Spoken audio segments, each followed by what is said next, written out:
to this webinar today on teacher wellness, perspectives on psychological well-being. At present, I lead the product development for school education segment in TCS ION. Teaching, which comes with the responsibility of shaping young minds, is an extremely gratifying profession. To do it well, a lot of effort goes in. For this, teachers face an inordinate amount of stress.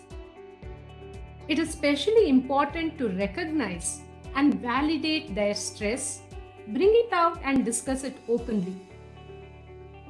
School environments often embody the larger cultural milieu, and discussing psychological health and well-being might be stigmatized.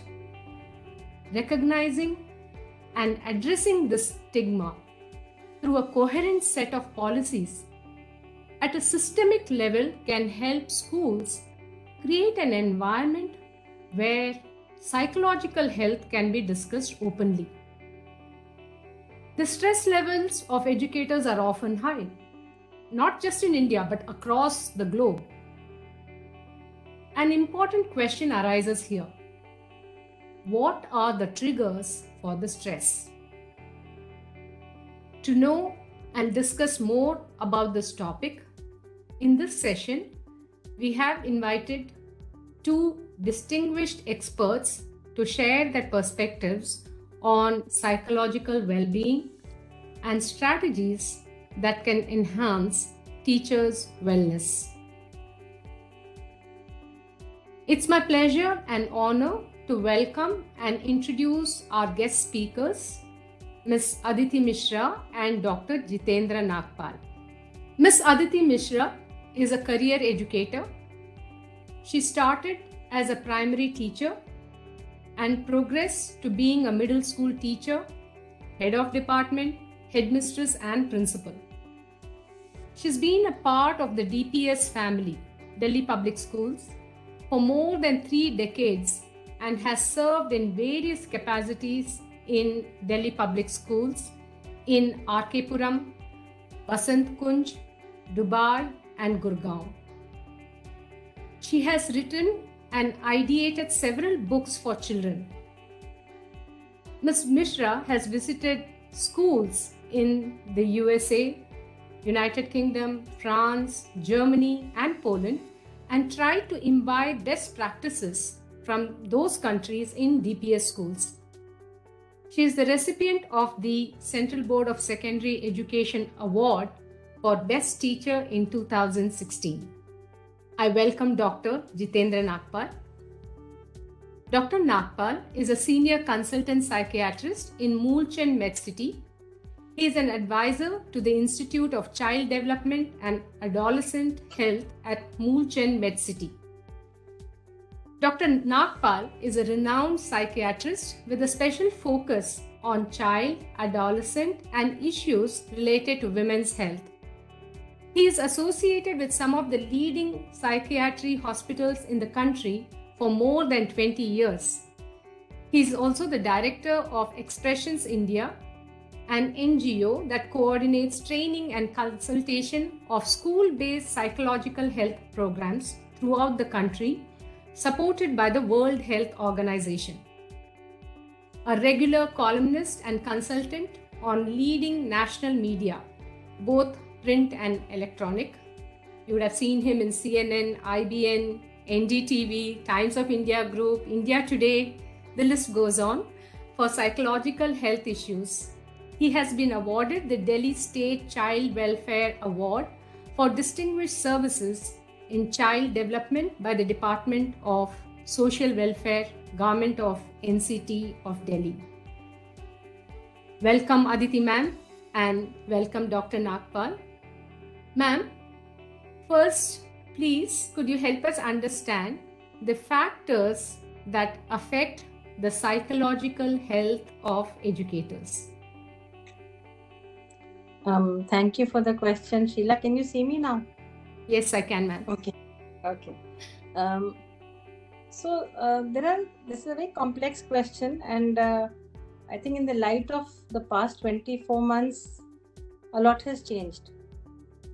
So a teacher is somebody who has gotten into this profession not for the money, not for fame, but just for the love of children and the love of imparting education. It's more of a vocation than a job. I have rarely met teachers who come and argue about salaries or increments.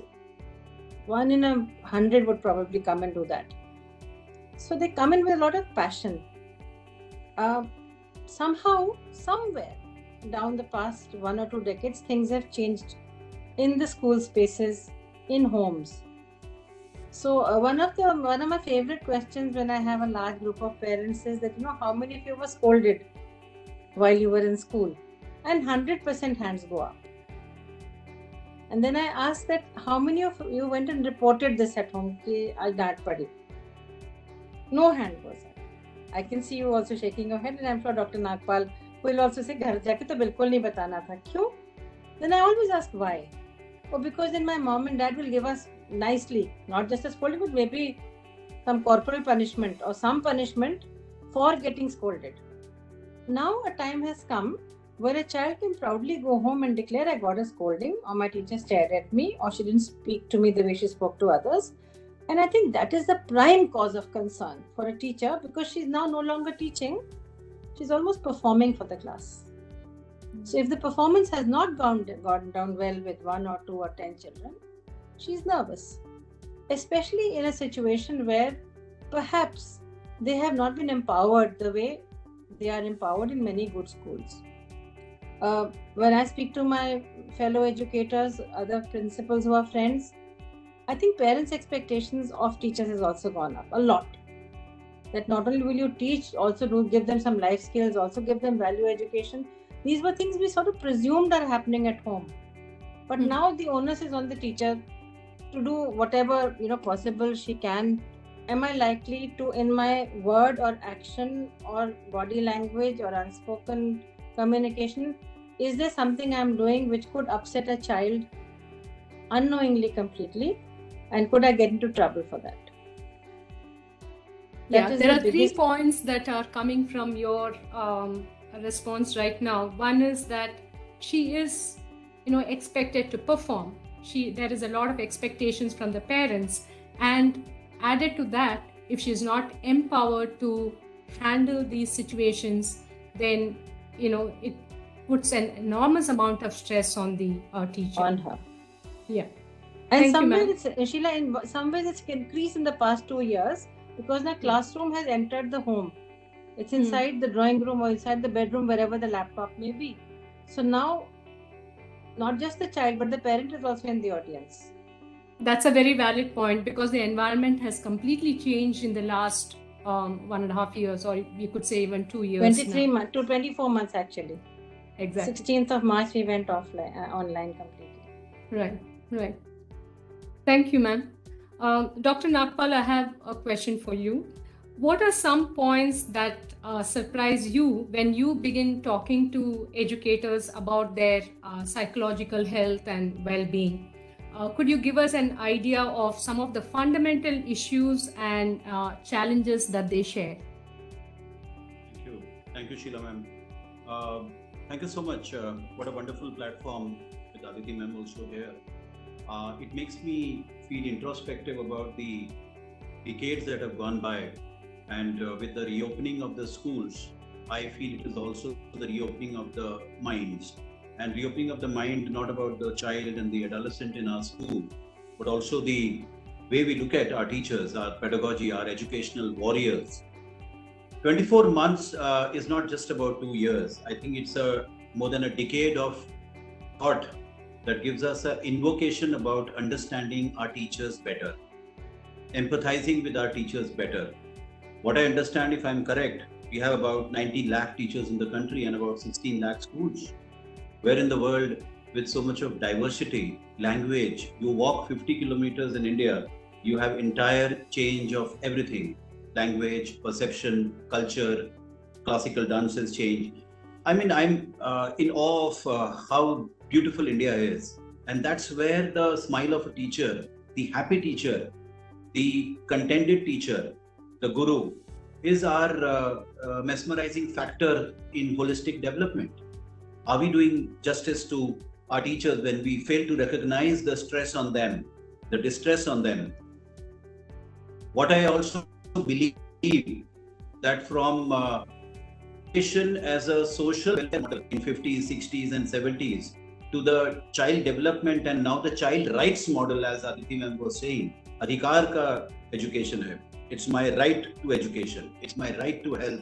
It's my right to be empathized. And this is a child of India talking. And why not? We need to develop, protect, help our children participate. But nonetheless, can the education warrior, our teachers be left behind? Because they have to grow together, just like a family grows together. When I walk into the portals of a school, my teachers, my principal, and me grow together. So if there is a 20% population in India suffering from some or the other mental health condition, mild to moderate to severe, can a teacher be left behind? Here is a human being who probably gets up 5:30 in the morning and has to carry a smile throughout the journey of the school, throughout the afternoon, come back home and do multiple roles. I have always been an advocate when we talk about school safety, we talk about school security, we talk about school happiness, happy schools of India. I always feel that the educator, the wellness of the educator cannot be ignored or even put on the second place. Because children, adolescents and teachers grow together, smile together, celebrate education together. You were asking about certain particular specific areas. Let me tell you, I have come across individually with schools, and here is a spate of many schools across the country asking for workshops on bullying, on teacher wellness, on teacher stress. And we all know things have been in the news in the last few days. And as a human being, I think our ability to feel empowered, to understand what the teachers also feel the challenge about. It's about not only putting up the best front in the classroom, the smiling front, the completely de-stressed front of a teacher to carry herself or himself through the day. We also need to understand the humanistic approach to understand teachers better. I think no teacher, no human being is less vulnerable today in the changing scenario. And with the challenge of education lying in holistic approach, in developmental approach, you tell me, today we have to look at physical development, psychological development. Let me tell you the whole spectrum of common mental health conditions we are coming across in teachers. Anxiety, depression, I'm talking about clinical depression, clinical anxiety, where restlessness, जिसको आप बेचैनी, घबराहट, उदासी, stressful difficulties in coping up with day-to-day multiple roles, and also the demand. Let's appreciate that today education is about a complex human development. It is not about academic curriculum anymore. It's about a complete scholastic and co-scholastic curriculum. Similarly, the teacher also needs to go have the opportunity to completely transform into a holistic human being. If we are imparting holistic education, teacher also needs a holistic appraisal. As Aditi ma'am said, holistic appraisal means let's understand the newborn psychology of a teacher, the love and care the teacher needs, the empathy from the parents, the ability to connect the family-school partnership. I'm not just supporting the cause of teachers, I'm supporting the humanistic cause for every human being who's supporting the new generation to develop. So we need to have de-stress lounges in the schools for teachers. We need to have retreats for the teachers. If corporates can have it, if army can have it, why teachers cannot have a retreat about their own personalities, about their own ability to be the way they are within themselves, the ability to celebrate happiness in the educational platform, not only for the students, which is primary, for themselves. So I feel physical health, mental health and social health of a teacher, let's give it a high priority. Not only we will help multiple medical conditions, including lifestyle disorders like hypertension, diabetes, depression, including maybe obesity, to be managed better. I've recommended many schools to do an annual health checkup of their own teachers to help them confront the realities of a changing scenario, especially after COVID-19. So that's a broad approach I'm taking, that mental health conditions are now recognizable.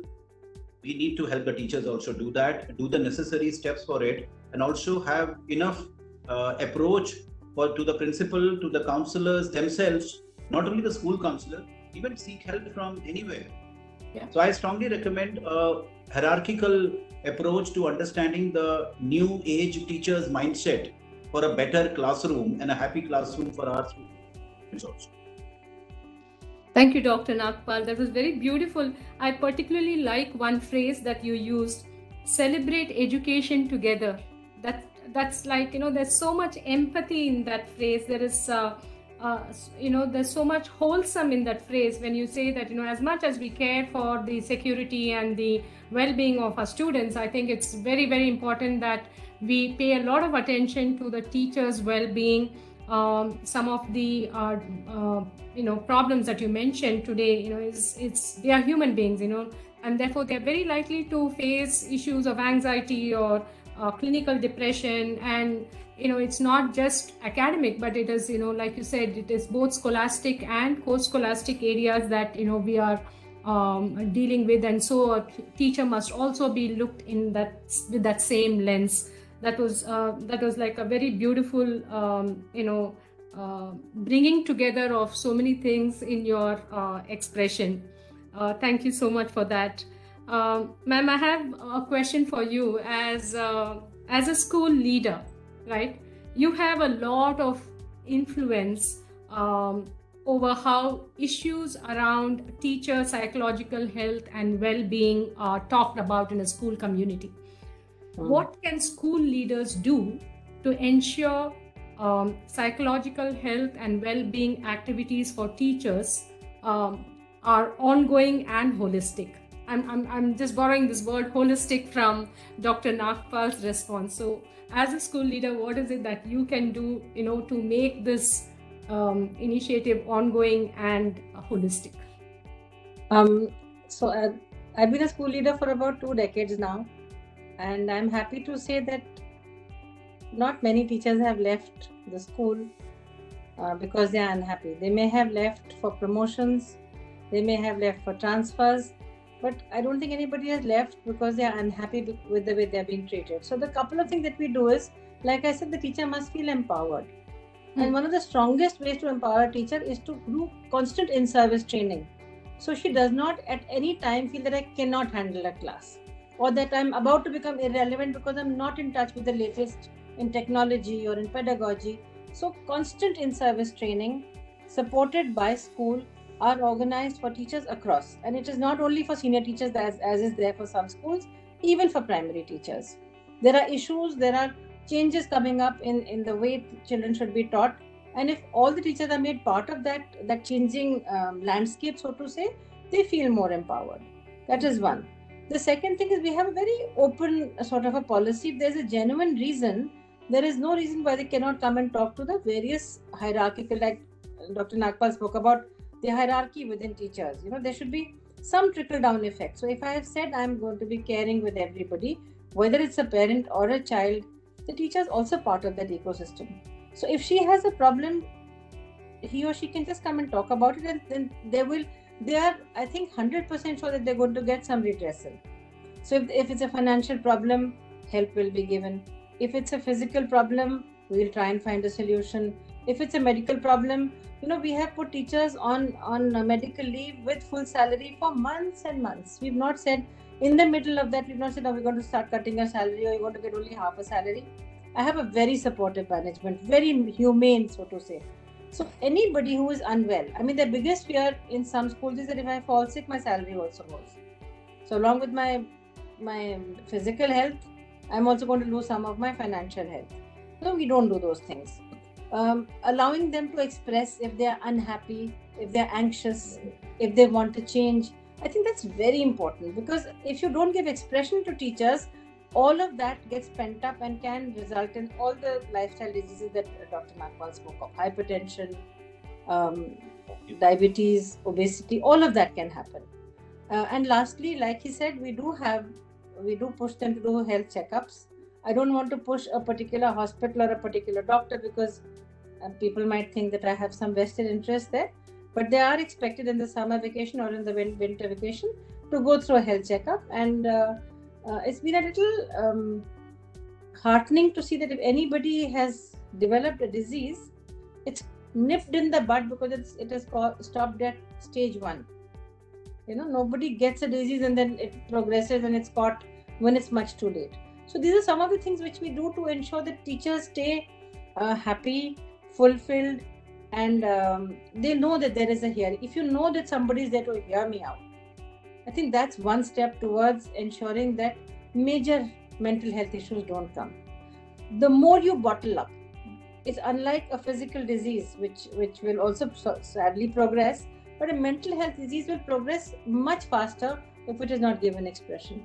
So allowing people to talk about it, we have a counseling cell also in school. Dr. Nagpal has seen it has the most fantastic counselors there, teachers there who will sit and listen to you. Sometimes you just need a patient hearing. Sometimes there is no solution, honestly, to some problem. You just want someone to hear you and then you move away feeling lighter that, oh, I've shared my problem. So those little steps go a long way in ensuring mental health of a teacher. So a happy teacher for me equals a happy classroom, equals happy children. That's so beautiful. Happy teacher equals happy classroom, you said, equals? Yes. Happy children. Yes. I think the overall ecosystem will be happy, It's absolutely. It's a nice mantra to keep in your head when you're talking about this. I think all of us need to keep that constantly in our head. But very nice. I think some of the things that you mentioned, that is, I think empowerment of teachers is extremely important, so that they feel very capable, they feel that their potential is being used, whether it is in the use of the subject areas or the resources or technology. But also I think you address a very important point about supportive management. I think that is very, very critical in school systems, that teachers don't feel that they are just they face a problem and then that's the end of it. And things like talking to teachers or talking to your supervisor or heads or principals. I know it's a very nice system where teachers can come and talk to you, and sometimes that is all that is required, just a little bit of leaning on someone's shoulder. So very nice to hear that, ma'am. Thank you for reinforcing those points. I'd like to ask my next question to Dr. Nagpal. Dr. Nagpal, where can educators begin to find resources that support and answer their questions related to psychological health and well-being? Right. Thank you. Undoubtedly, we are on the highway of understanding pedagogy better. And to my best understanding, learning from teachers like Aditi ma'am, pedagogy is not just about the transaction, the perception of knowledge, skills, and therefore well-being. It's so much to do about the ecosystem and the ethos of a school. Once again, I'll repeat here that the ecosystem, if you take an ecological model of well-being in a particular landscape called the school, teacher has been wearing a lot of hats over the last few decades. And from a perspective of psychiatry and mental health domain, which has been my primary domain, and my interest propelled by great teachers like Aditi ma'am to reach out to schools from a clinical domain and reach out to understanding every factor that influences education. And it's not about the child. It's not just about the child. It's about education. And today, family is the recipient of education. Also, if you see the new policy, family as a partner, student as an owner of the education. So the roles and responsibilities when change bring about a very welcoming change in the societal culture. What we define as education is not anymore about imbibing knowledge. It's so much about being a transmitter of skills, being a transmitter. So you can understand how many roles the teacher has to play right now. To me, the It's a theater where teacher has to play 9 roles in a day. It's a teacher who does not come in to teach a subject only. It's about complete, composite, complex human development. Again, I'm repeating. So are we taking cognizance of the turmoil? Not to say any negativistic approach to it, but there is a turmoil in this brilliant human being called the teacher. I'm trying to empathize my best to understand the psyche of a teacher. And I know if I was a teacher, I would be heavily under stress today.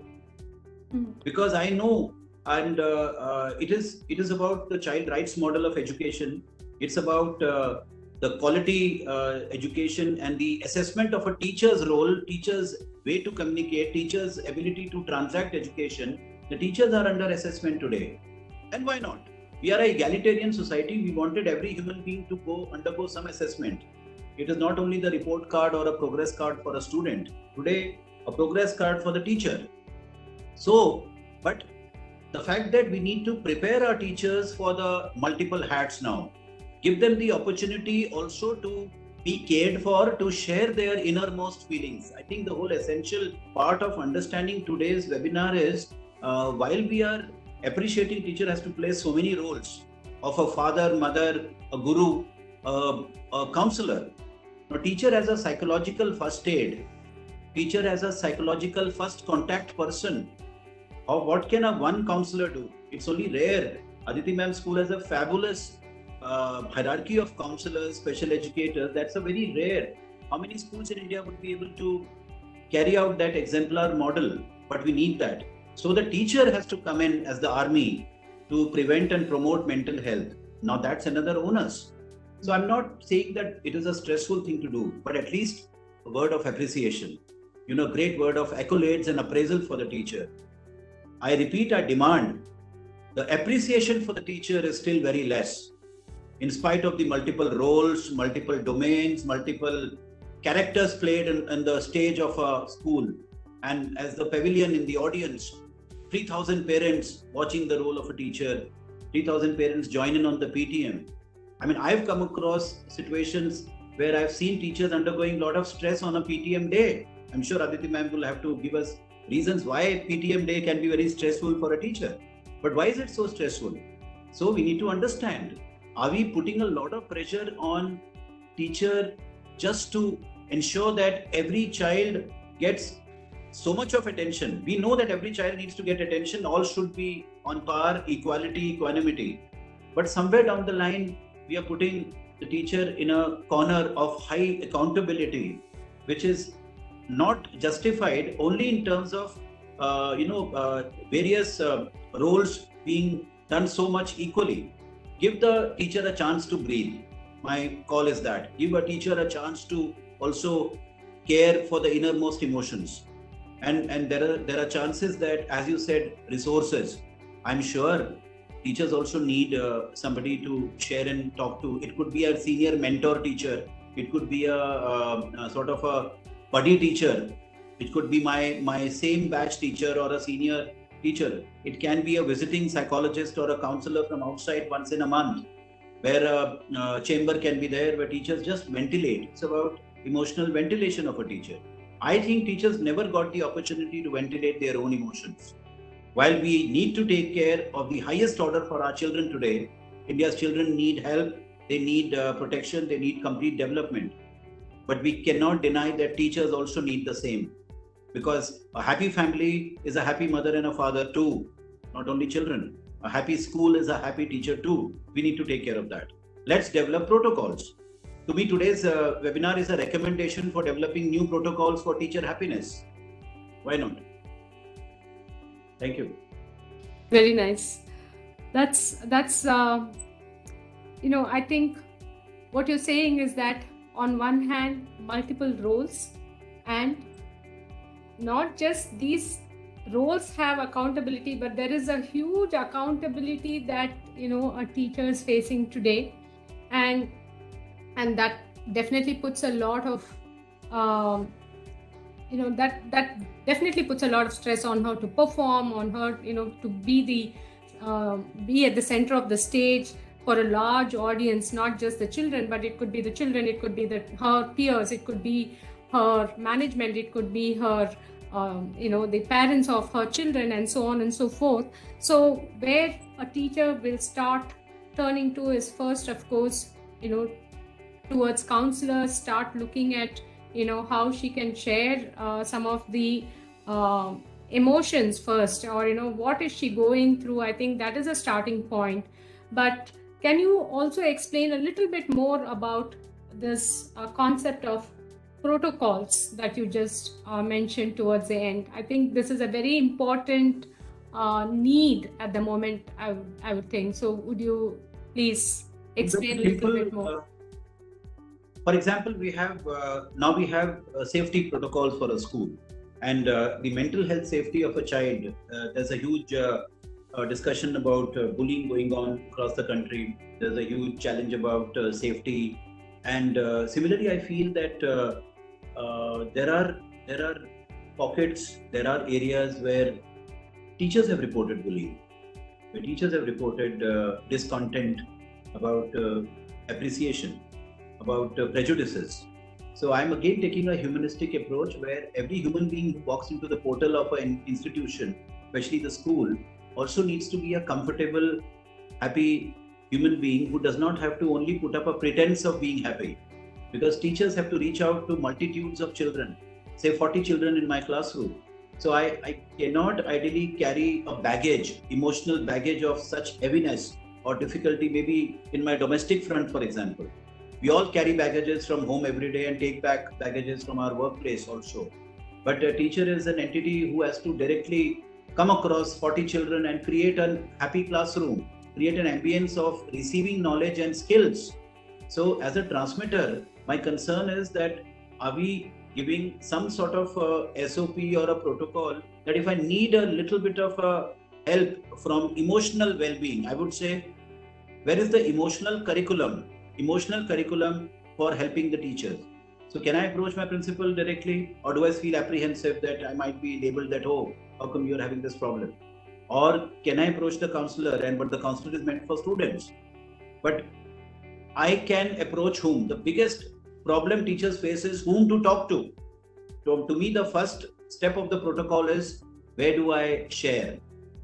Sometimes teachers don't find it easy to share it at home. The easiest task sometimes they come across as, hey, why don't you leave the job? So to me, as a psychiatrist, it would be create platform, create maybe a clandestine platform with the help of the principal. Like the corporates have HR people. The HR people are supposed to address grievances, address protocols of emotional well-being. I'm thinking of something on a parallel for that, for a teacher also. It's not just about grievances, it's about emotional health. So some ABCD where within the school, outside the school, with the help of the school, right, I am a better, competent, emotionally stable person. Right. No, that's very true, that very few schools actually have something which is parallel to a kind of a HR team in the schools. Large schools, of course, do have that, but that's a very valid point. And maybe even schools that are that don't have that kind of scale should start looking at having a team that will help teachers to balance their create that work-life balance for teachers. Ma'am, how do you inculcate this mindset at an early age, at an early stage of teacher's career? How can it influence the entire school culture, that a teacher can come in and she can approach freely, she can talk about her issues, she can feel empowered? How do you actually create that mindset? Because very often teachers come and they do feel a bit intimidated. I remember as a very young teacher, although I was very vocal, when I joined the school, I used to feel that should I ask this, should I that, but how do you just help teachers to come out of that mindset? When a teacher joins, we have normally batches of teachers joining at the start of session. We always have an orientation for them. They must know what they are getting into. They must know the basics. It could be about the schedule. It could be about what are the do's and don'ts, because I've always had this, some teachers found it very strange because They thought it was perfectly valid to throw the child out of class. I don't think that's the right thing to do. Even if they're disrupting, they have a right to be in the class. Don't throw them out. Control them in the class. Try and understand why they're being disruptive, if at all. So I must articulate this. If I don't tell them the rules, the basic rules of the school, then I can't blame them if they, sort of step out of line. That is the first stage, giving it in writing that what are the sort of protocols we have to follow. I've also said that despite the fact that we have a large school and a large staff and therefore a lot of heads in between, they do not have to hesitate to come into my office if they feel that the matter must be dealt with by me. Sometimes they feel embarrassed about talking about it to somebody else, and they may feel that person may judge them, or eventually it will come to me. So I have allowed them to walk in and talk about whatever may be bothering them. Some of them ask if they can come on a Saturday, which is a non-working Saturday, and they know I'll be in office. Some may want to come after school hours when everybody has gone. That itself indicates that whatever they're telling me is very deeply confidential. I cannot break that trust. So somehow it has happened that over the years, if they have come with a problem, I have been able to by and large find solutions. I don't have a magic wand, but like I said, half the time the listening and explaining things has worked. The only place where I cannot help is if they have a disruptive home life. I can do nothing. I can't go and move in with them and sort it out. But all other problems, I have tried my best. And if they need counseling, if they have actually said we need someone to talk to me and I need grief counseling, or I need someone to talk to me about the problems I'm facing, then one of the counselors can give the person time in the break or in their free period. They must have someone to talk to, because they may feel embarrassed about coming to me and talking to me all the time. Beginning could be with me, but then it goes on to others. The second thing which you spoke about, feeling that they've been applauded. I think we are one of the few schools when the 12th class result comes out, it's not just the senior teachers who are applauded. The entire staff is brought to the auditorium. And my biggest thank you goes to the primary teachers who has taught them the basics of ABC, without which they would not have been able to do calculus and heavy equations. So my first applause is for those teachers who taught them to zip up their pants and tie their laces. And then it goes on to the senior teachers who, of course, have done a great job, but by then the child is more or less sorted. So that applause, that feeling of, for every child that this teacher is important. Every teacher is important at every stage. When they have a farewell, they call the junior teachers also who have taught them in class 1 or 2 or 3 or 4. So it's a very beautiful coming together where not just senior school giving a farewell, but all the teachers of the school coming together to give the farewell to the child who they may have taught when they were 4 years old or 7 years old or 10 years old or 16, 17. So I think all of that brings together a sort of almost like a family feeling, you can say. And like Dr. Nagpal was mentioning about teachers feeling stressed out at PTMs, we used to have a joke in my previous school. I don't mind saying it. This is let's dress well. Come daat padegi. So it's been there. It was a very flippant statement because if a parent is upset, he's going to be upset. You can dress yourself to kill, but if the parent is upset, he's going to say it or she's going to say it. My view now, after these 24 months, I keep harping on this pandemic months, is now the parents have seen their child at work. Many of them have written to me, I don't know how you handle them. They're not able to handle our too. They just don't sit down to do the work. We keep hounding them. So my own view, optimistic, is that post-pandemic, PTMs are going to be very kind spaces. Very, very kind. The parent would have seen the problems a poor teacher has had to face. That's so important that it has to be us. It has, and truly, I think what you said is so true in terms of how parents have come to see firsthand their children at work. It's a very, very, I think, powerful takeaway. I think for very many parents. And I just really hope that this increases the empathy factor towards teachers and schools on the whole. But yes, you also mentioned about trust and confidentiality. And these are very key words that we have to bear in mind where, the teacher, whether it's a young teacher or a very experienced teacher, has that freedom and the trust to come and talk to the school leader so that they can be helped. Thank you very much, ma'am. We have a question, and Dr. Nagpal, this is addressed to you. It says, what would you like to advise 21st century educators for keeping a healthy psychological status and lifestyle? Is there any particular self-care plan you wish to mention? Okay. One, it applies to all of us as human beings today. And I understand that teachers have a little circadian rhythm, which probably is amongst the best in the world. But Teachers' Day begins so early and ends also nearly midnight, helping all the family members to settle down.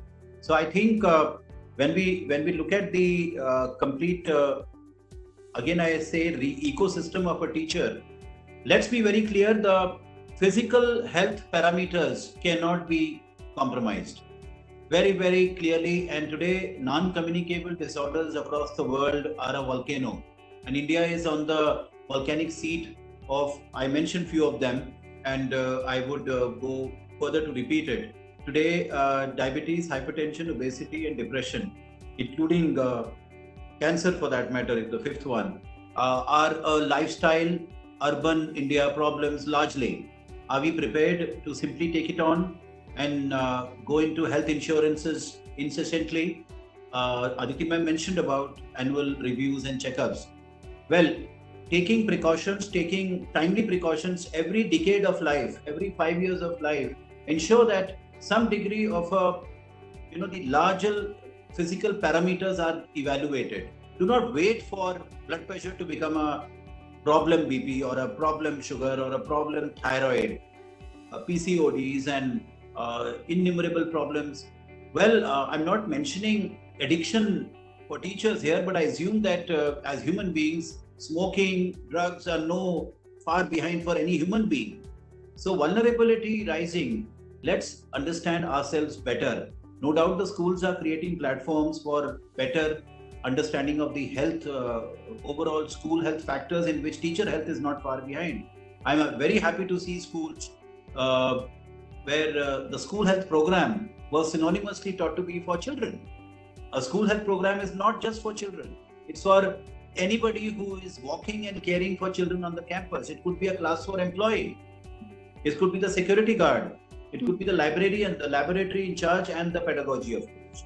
So let's ensure that we are exemplars and role models of health, physical, mental, and social, when we are talking about health for children in our country. That is why, as ma'am said, on a PTM day, teacher, not to say that people would be expecting, I think teacher is a hallmark, and children do look up to teachers as a role model, undoubtedly. Given an opportunity today, I would say that yes, teachers are my first role models, maybe on par with the parents, but the teacher is a role model of good health also. So the schools should encourage teachers to have that time, have that freedom, have that demand, have that virtue of selfishness for being a healthy person. Health के लिए हमें selfish होना पड़ेगा, time निकालना पड़ेगा. नहीं है तो प्रिंसिपल को रिक्वेस्ट किया जाए कि ma'am once a week let us have a educators health retreat 1 hour and do anything you like in the auditorium. You dance, you play, you do yoga, you have indoor games, you have outdoor games. I would love to see teachers playing basketball, badminton, going for swimming in the school on a retreat day, going for a picnic very often. I'm sure Aditi Mishra ma'am does allow picnic for teachers. So I'm sure. So, I mean, these are things that come to my mind where we are looking at a smiling, happy, healthy, well-balanced teacher who knows the idea of family, work and life balance. So let's create that platform. Let's give that opportunity. I'm sure it is not far away when it comes to doing these small little things like yoga, a little meditation, a little happy and a laughter in a day. And why can't the staff room be a laughter room also? Why can't we have a happiness session in the staff room where we share jokes, where we cut across a little bit of Antakshari, where we play Scrabble, and it is a lounge for the teachers. It should not be a grim place where only corrections of the notebooks are going on.